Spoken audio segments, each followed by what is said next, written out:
ரவீந்திரநாத் தாகூர் சுவாமி வந்து அவர் எழுதின அந்த கீதாஞ்சலி புக்க உங்கள படிக்க சொல்லியிருக்காரு. அவருடைய பாடல் நம்ம நாட்டு தேசிய கீதமா மாறியிருக்கு. அவர் யாரு? ஞானியா?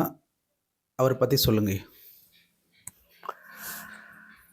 Rabindranath Tagore Nobel laureate. அவரை பற்றி தெரியாதவங்க இந்தியாவில் இருக்கவே முடியாதுல்ல. மேற்கொண்டு சுவாமியினுடைய வாண்டிங் லைஃப்பில் அவருடைய இடமான அந்த இடம் பேர் என்ன, கல்கட்டாவில் சாந்தி நிகேதன். அங்கே போயிருக்காங்க சுவாமி. அங்கே இருந்திருக்காங்க, அங்கே பார்த்துருக்காங்க. அங்கே பலதரப்பட்ட கலைகள், பலதரப்பட்ட படிப்புகள் இதெல்லாம் பார்த்து அங்குள்ள மாணவர்களுடைய எளிமை, மாணவர்களுடைய அந்த புத்தி கூர்மை இதெல்லாம் எப்படி அங்கே வந்ததுன்னு சாமி பிரமிச்சு போயிருந்தார். அதே போல் ஒரு நோபல் லாரேட், அதாவது இந்த புஸ்தகத்துக்காக நோபல் பரிசு கிடைச்சிருக்குன்னு தெரிஞ்சு அந்த புஸ்தகத்தை சாமி படித்து பார்த்தார்.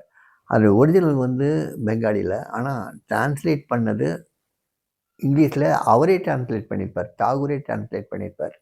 ஸோ ஆங்கிலத்தை அந்த புஸ்தகத்தை படிச்சுட்டு சுவாமி ரொம்ப இம்ப்ரெஸ் ஆகிடுவார். அது ஒவ்வொரு சாதகன் வாழ்விலையும் அது வந்து அப்படியே பொருத்தமாக இருக்கும், ரொம்ப பொருத்தமாக இருக்கும். அதில் சில கதைகள்லாம் வரும், ரொம்ப அழகான கதைகள்லாம் வரும். ஒரு கதை, ஒரு தாகூர் தன்னை ஒரு பிச்சைக்கார சிறுமியாக உருவப்படுத்திக்குவார். கடுமையான கோடை காலத்தில் ஒரு மரத்தடியில் உட்காந்து அவள் பிச்சை கட்டிகிட்ருப்பா. அவள் தன்னுடைய பசியையும் தன்னுடைய மன இயக்கத்தையும் எப்படி அவள் வந்து போக்கிக்குவான்னா, சில கற்பனைகள் ஈடுபடுவாள். தன்னை ஒரு பெரிய ராஜகுமாரன் வருவான், தங்க ரதத்தில் வருவான், தன் கையை பிடிச்சி கூட்டு போய் தன்னை கல்யாணம் பண்ணி தன்னை ராணி ஆக்கிடுவான்னு அவளுக்கு ஒரு கற்பனை. அந்த டீனேஜில் வரக்கூடிய சாதாரண கற்பனைகள் மாதிரி இவளுக்கு ஒரு கற்பனை எப்பயுமே இருந்துகிட்ருக்கும். அந்த கற்பனையிலேயே அவள் தன்னுடைய பசியை மறந்துருப்பாள். அவள் தலை என்னையை பார்த்து எத்தனையோ வருஷங்களாக இருக்கும், தலை பரடத்தலையாக இருக்கும், அவ்வளோ மோசமான ஆடை அணிஞ்சிருப்பாள். இருந்தாலும் அவன் மனசில் இவ்வளோ அழகான கற்பனைகள் ஓடிக்கிட்டு இருக்கும். இதை அவர் வர்ணித்த விதம் ரொம்ப அழகாக இருக்கும். ஒரு நாள் அவன் அந்த மாதிரி உட்காந்து பிச்சை எடுத்துகிட்டு இருக்கா, இந்த மாதிரி கற்பனைகள் எல்லாம் மூழ்கிட்டு இருக்கா. அப்போ தூரத்தில் வந்து ஒரே புழுதி மயமாக இருக்குது. என்ன புழுதி மயமாக இருக்குது, ஏதோ தேர் வருதோன்னு நினைக்கிறா. கொஞ்சம் பக்கத்தில் வந்தோன்னா, ஆமாம் தேர் தான் வருது. இன்னும் கொஞ்சம் பக்கத்தில் வந்து, ஆமாம் அது தங்கத்தேர் தான் வருது.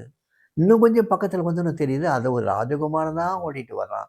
ஆஹா, அந்த ராஜகுமாரன் நம்மளை பார்த்து நிற்க போகிறானா அப்படின்னு கேட்கும்போது, அவன் முன்னாலே வந்து தேரை நிப்பாட்டி அந்த ராஜகுமாரன் அவளை நோக்கி இறங்கி வருவான்.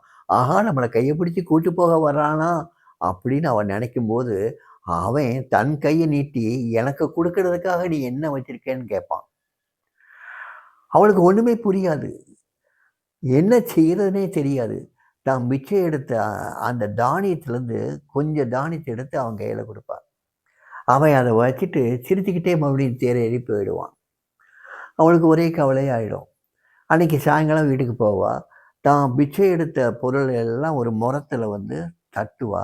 அவள் எந்த அளவுக்கு தானியத்தை கொடுத்தாலோ அந்த அளவுக்கு தங்கம் இருக்கும் அந்த பிச்சை எடுத்த பொருள் மத்தியில். அதை பார்த்துட்டு கதறி கதறி அழுவா. எனக்கு கொடுக்கறதுக்காக நீ என்ன வச்சிருக்கேன்னு கேட்கும்போது, நான் என்னையே கொடுக்குறேன்னு ஏன் என்னால் சொல்ல முடியல அப்படின்னு கேட்டு கதறி அழுவா. இதை அவர் சொல்லும்போது, அந்த பாடலை வர்ணிக்கும் போது அப்படி ஒரு அற்புதமாக இருக்கும். இந்த சாமி இந்த கதையை என்ன சொல்கிறாரு, அழுதுகிட்டே சொல்லுவார். ஸோ பகவான் வந்து கேட்கும்போது, ஆண்டவன் வந்து கேட்கும்போது, என்னையே கொடுக்குறேன்னு ஏன் சொல்லலை, ஏன் அந்த சரணாகதி வரல, இது வேணும். அதே போல் பலர் சொல்லுவார், நான் அறியாத இடங்களிலும் எனக்கென ஒரு ஆசனத்தை ஏற்படுத்தி இருக்கிறாய். சாமி பற்றி யாருக்கு தெரியும்? சாமி இதெல்லாம் அந்த கதையெல்லாம் சாமி சொன்ன கதைகள், அதில் வந்த கதைகள். சுவாமி எங்கேயோ நடுதரால எங்கேயோ அந்த கிராமத்தை வந்து இன்றைக்கி போகிறது கூட கஷ்டம் இல்லை. ஆனால் 1918 பிறந்தவர், அங்கேயே வளர்ந்தவர். அங்கே அந்த சமயத்தில் அந்த கிராமம் எப்படி இருக்கும், அவர் அங்கேருந்து இங்கே வந்து எத்தனை குடும்பத்தில் எவ்வளவு உன்னதமான பூஜனமுள்ள கம்பீரமாக அமர்ந்திருக்கார்ல. அவர் அறியாத இடங்களில் பூரா அவருடைய படங்கள் இருக்குல்ல. அது கீதாஞ்சலியில் அந்த பாடல் அப்படியே ஒத்துப்போம். அதே மாதிரி இன்னொரு பாடல், ரொம்ப அழகான பாடல். அந்த பாடலுக்கு தமிழாக்கம் ரொம்ப அழகாக ஒருத்தர் பண்ணியிருப்பார், ஒரு பெரிய ஒரு தமிழ் அறிஞர் பண்ணியிருப்பார். எனது ஆசைகள் அனந்தம், எனது அழுகை இறங்கத்தக்கது, எதையும் கொடுக்க மறுத்த நீ என்னை விடாது காத்து நிற்கின்றாய். என் ஆசை ரொம்ப அதிகம். அந்த ஆசை நிறைவேறாமல் போய் நான் அழுதுகிட்டே இருக்கேன். எனது அழுகை இறங்கத்தக்கது. எதையும் கொடுக்க மறுத்த நீ, நான் கேட்ட எதையுமே நீ கொடுக்கல. ஆனால் என்னை விடாது காத்து நிற்கின்றாய். ஆனால் என்னைய விடாமல் நீ தான் என்னை காப்பாற்றிக்கிட்டு இருக்க. நான் கேட்டது எதையும் நீ கொடுக்கல. நான் ஆசைப்பட்ட எதையும் நீ கொடுக்கல. ஆனாலும் என்னை காப்பாற்றிட்டு இருக்கிறது நீ தான். என்ன அருமையான ஒரு ஒரு கவிதை இது. மனித வாழ்க்கையில் கேட்டதெல்லாம் நடந்திருக்கா? இல்லை.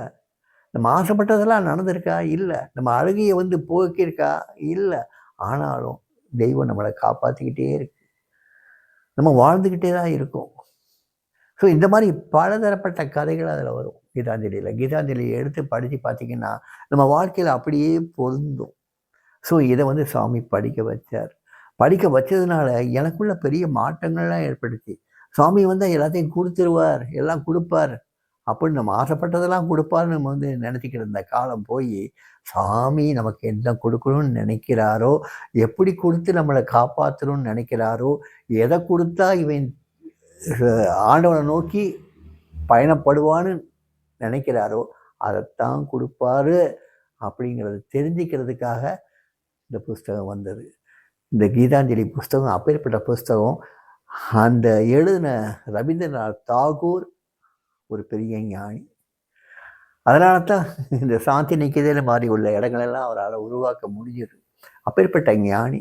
ஒரு ஞானியை சுவாமி மாதிரி உள்ள இன்னொரு ஞானி தெரிஞ்சுக்கிறதுக்கு எவ்வளோ நேரம் ஆகும்?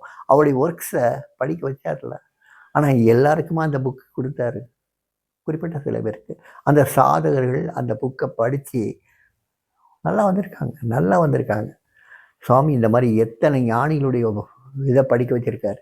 ரமண மகர்ஷியினுடைய புக்ஸு, பாப்பா ராம்தாஸ், சுவாமி ராம் தீர்த்தா, ஜெய கிருஷ்ணமூர்த்தி, ஆச்சாரிய ரஜினீஷ், இப்படி பலதரப்பட்ட ஞானிகள், எத்தனையோ புராண இதிகாசங்கள் எல்லாத்தையும் படிக்க வச்சுருக்கார்.